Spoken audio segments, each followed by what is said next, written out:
Welcome to the Retail Initiative podcast. I'm a little fired up today. Yesterday, at the end of the day, I typically record these episodes in the morning, but at the end of my day, I was checking my email, and I love reading through different retailers' marketing emails. Here's a pro tip: if you want to level up your email game, get on other people's email list. See what copy they're writing and the headlines and how they're structuring emails. It can help you level up your own game because you're going to start to see they're really good at this. And you can start to pull their headlines and model yours after theirs. I'm not saying steal, I'm saying model. Like you can have similar type things without just copying and pasting it. But anyway, I was reading through and 7 emails in a row, new arrivals, shop what's new. It was all focused on new. And I visit sites and the hero image is like new arrivals in a cursive font with a cute picture. And here's a problem. Only your most loyal customers care about what's new. Have you ever been into a store and the person that greets you immediately is just like, well, our new arrivals are over there. And you're like, well, I've never been here before. So this entire store might as well be new arrivals. There's a disconnect in that. So what does it look like to do something better? And this is where the power of, remember a couple weeks ago, I talked about that our business is like a castle and we have to make sure that it's built on the right foundation, that we have the right heart in the castle, which is the brand and customer relationship. And then I expanded from there, and I'd go back and listen to that. But that center of the castle, the relationship that the brand and the customer have and how they show up, how the brand shows up for the customer and serves them. And so how do we do this best? Because it's not necessarily new arrivals, because that doesn't connect to your customer's life. And it makes the life cycle of your products really, really short. Like you announce this dress, and once you've announced the dress is new, it's pretty much done. So how do we build in a longer lifestyle for a product and a marketing, a copy strategy, a social strategy that connects? And this is where the power of story comes in. And so this is the best way I can teach this to you is through a framework I created with my friend Tara Austin. We do the Manifest workshop together, and we do a handful of other things. And it's called the seasonal structure theory. And the idea here is instead of just focusing on what's new, we focus on the events going on in our customer's life. And so there's 3 levels to this. There's first the seasons.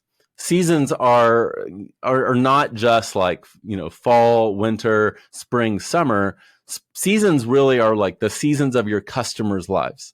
And so like holidays is a season, winter is a season, back to school could be a season, vacation, like resort time could be a season, you name it. Like this is around your customer's life.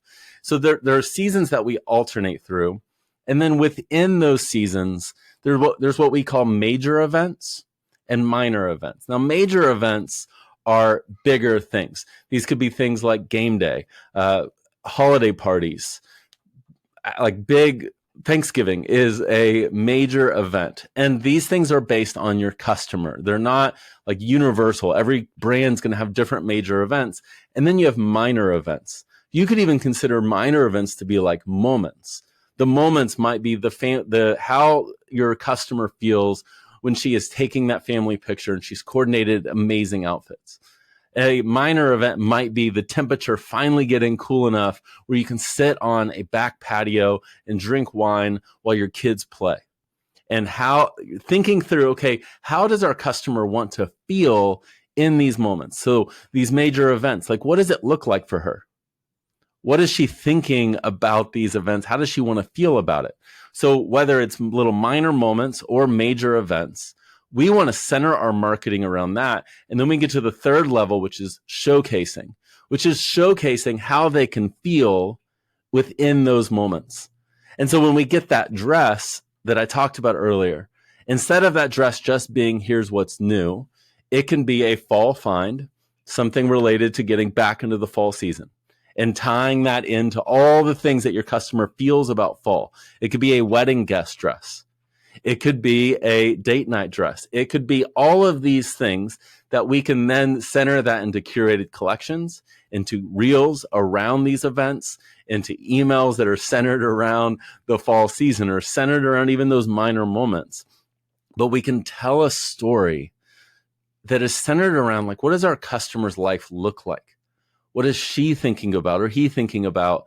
And then how do we use our products to fill that story in? So instead of focusing just on the products that you sell, we want to actually stop focusing on the product and instead focus on the story of our customer's life. When we can do this, it's so powerful because it starts to actually build that brand connection where your customer feels like you are better suited to solve their problems because you actually understand their life. Amazing brands are what they do. Like when a bad brand, ones that don't connect online, if you visit their website, the first thing you really understand is them. You see their logo and it's huge and their name is mentioned again in the hero image. And then there's an about us right underneath it. And we're showing up to the party and we're talking about ourselves. It's me, me, me, me, me. Instead, what would it look like for your customer to land on your site and feel, oh my gosh, this brand understands me.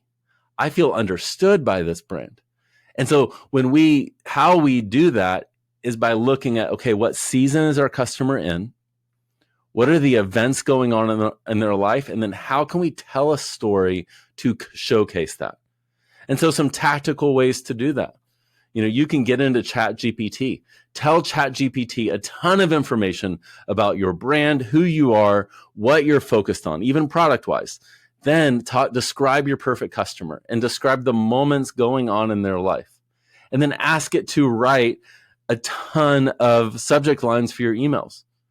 You can even correct it on the tone. And then from there, you can build out and say, okay, put this into a calendar for the month of November.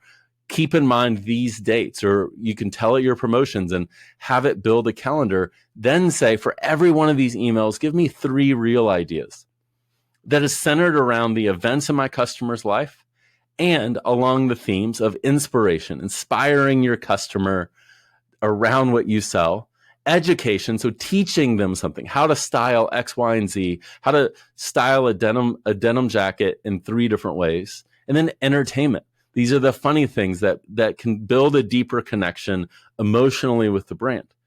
So you're starting with subject lines, then you're getting to real ideas. Then you could even have it outline your emails.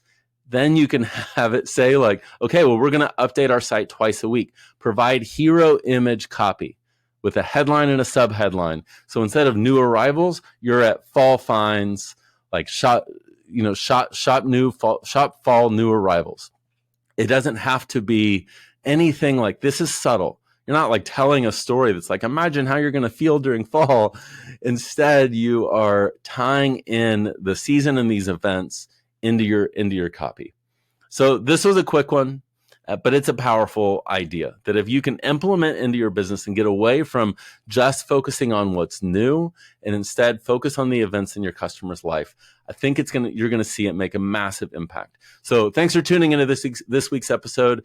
If you're enjoying this podcast, leave a review. It's honestly the best way you could ever say thank you. And again, grateful that you're here. I'll see you next week.